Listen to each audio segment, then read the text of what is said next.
ലൈംഗികാതിക്രമ കേസിൽ സംവിധായകൻ രഞ്ജിത്തിന് ഇടക്കാല ജാമ്യമില്ല. വോട്ട് ചെയ്യാനായി ഇടക്കാല ജാമ്യം വേണമെന്ന രഞ്ജിത്തിന്റെ ആവശ്യം എറണാകുളം ഫസ്റ്റ് ക്ലാസ് മജിസ്ട്രേറ്റ് കോടതി തള്ളി. ആരോഗ്യസ്ഥിതി മോശമാണെന്ന് ചൂണ്ടിക്കാട്ടിയുള്ള രഞ്ജിത്തിന്റെ ജാമ്യാപേക്ഷയിൽ വിധി മറ്റന്നാളാണ്.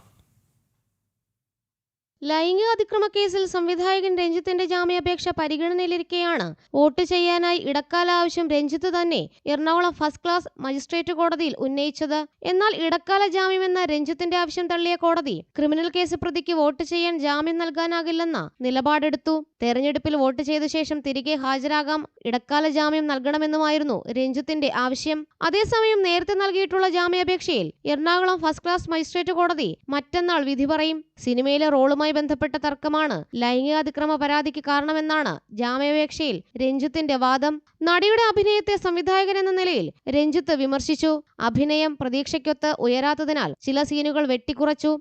സെറ്റിൽ ഇക്കാര്യം പ്രചരിച്ചതിന് പ്രതികാരമാണ് പരാതി. ചില നിർദ്ദേശങ്ങൾ ലഭിച്ച ശേഷമാണ് പരാതി നൽകാൻ തയ്യാറായതെന്നും ജാമ്യാപേക്ഷയിൽ രഞ്ജിത്ത് വാദിച്ചിട്ടുണ്ട്. രഞ്ജിത്ത് അന്വേഷണവുമായി സഹകരിക്കുന്നില്ലെന്ന് പ്രോസിക്യൂഷൻ അറിയിച്ചിരുന്നു. പോലീസ് കസ്റ്റഡിയിലിരിക്കെ മരുന്ന് കഴിക്കാൻ പോലും തയ്യാറായില്ല. സിനിമയുമായി ബന്ധപ്പെട്ട രേഖകൾ കണ്ടെടുക്കാൻ വീണ്ടും കസ്റ്റഡി ആവശ്യമാണെന്നും പ്രോസിക്യൂഷൻ ആവശ്യപ്പെട്ടിരുന്നു. ജനം, കൊച്ചി.